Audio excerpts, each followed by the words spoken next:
Je m'appelle Moustapha Guité, je suis secrétaire général du syndicat national de l'éducation et de la culture, SNEC Mali, qui se trouve au niveau de tous les ordres d'enseignement, de la maternelle en passant par l'enseignement fondamental, l'enseignement secondaire, l'enseignement technique général, l'enseignement supérieur, l'administration scolaire et l'enseignement supérieur.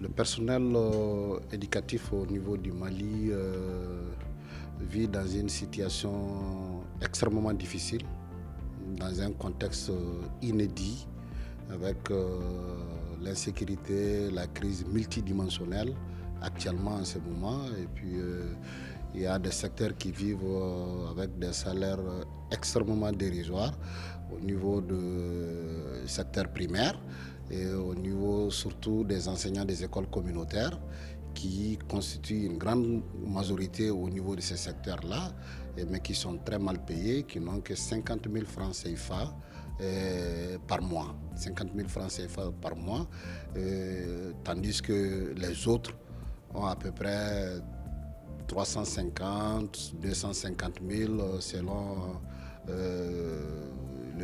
selon, je vais dire, leur indice ou selon, je vais dire tout simplement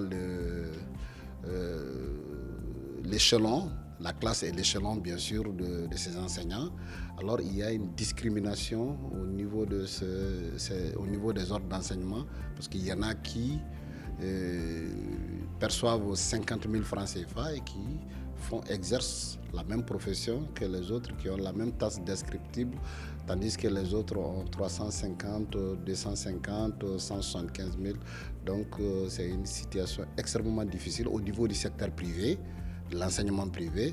Les enseignants travaillent dans des conditions dérisoires, extrêmement difficiles et sont vraiment exposés à ce secteur-là.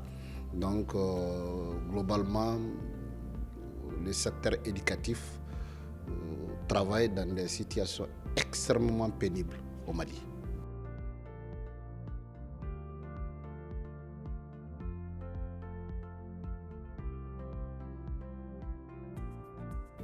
Ben oui, c'est vrai qu'au Mali, nous sommes sous une transition militaire.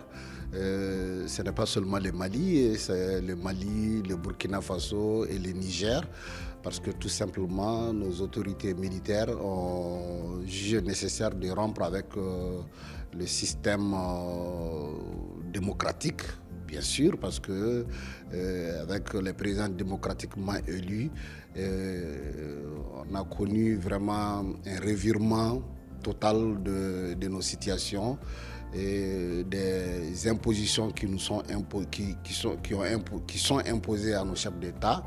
Alors, le djihadisme était en train de prendre le terrain, gagner du terrain.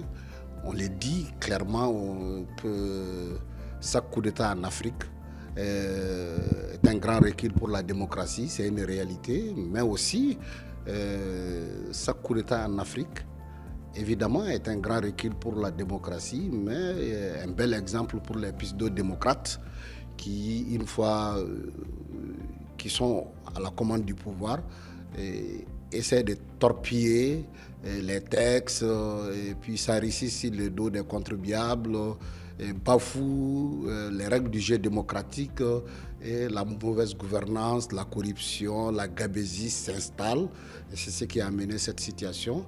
Avec les autorités actuelles de transition, nous sommes en train de rebâtir un Mali nouveau. Un Mali nouveau, rebâtir un concept nouveau. On est en train de tout refonder. On a adopté une nouvelle constitution qui prend en compte certaines aspirations syndicales. Et aussi, on est en train de combattre le terrorisme dans toutes ces dimensions. Dans toutes ces dimensions, nous sommes parvenus à récupérer une grande partie du nord du Mali qui était entre les mains des djihadistes depuis 2012. Jusque-là, donc, imaginez-vous, ça fait plus de combien d'années, 12 ans, que certains enfants de ces secteurs-là n'ont pas accès à l'école. Voilà, donc aujourd'hui, c'est une guerre symétrique, c'est vrai, mais les forces armées et de sécurité sont en train de faire de très bons boulots à ces secteurs. Oui, entre la collaboration entre la junte militaire, il faut le dire, la collaboration entre la junte militaire ou, si vous voulez, les autorités de transition, il y a une collaboration franche entre nous, même si on se regarde en défaillance, il faut le dire clairement, parce que nous ne sommes pas à la conquête du pouvoir. Et avec les militaires, c'est vrai qu'il faut aussi craindre la militarisation du régime. Il faudrait qu'on aille tôt ou tard à des options démocratiques. Pour le moment, il n'y a pas de menace réelle, je le dis bien, sur le syndicalisme au Mali.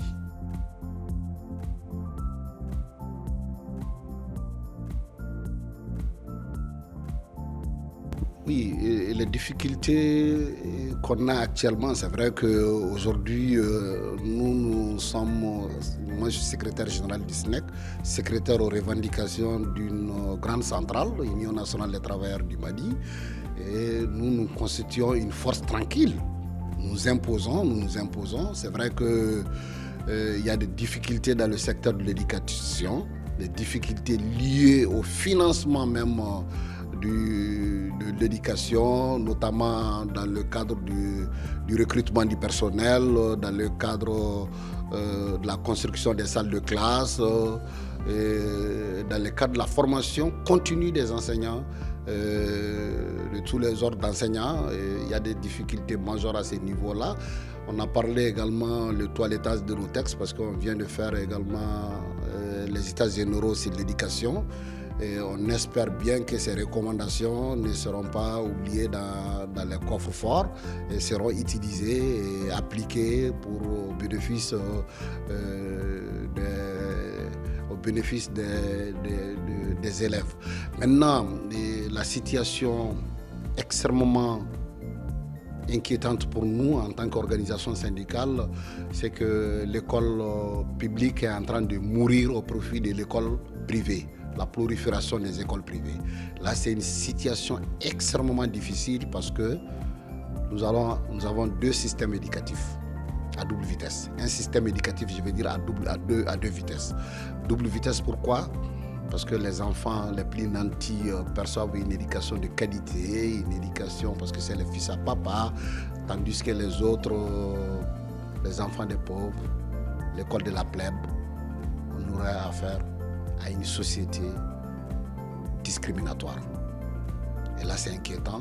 Heureusement que nous sommes en train de nous battre en tant qu'organisation syndicale pour renverser la tendance, pour qu'on ait plus d'écoles publiques, parce que c'est de cela dont il s'agit, et à cela, notre survie en dépend, parce que nous sommes aussi organisation syndicale, nous sommes des enseignants, et notre survie en dépend.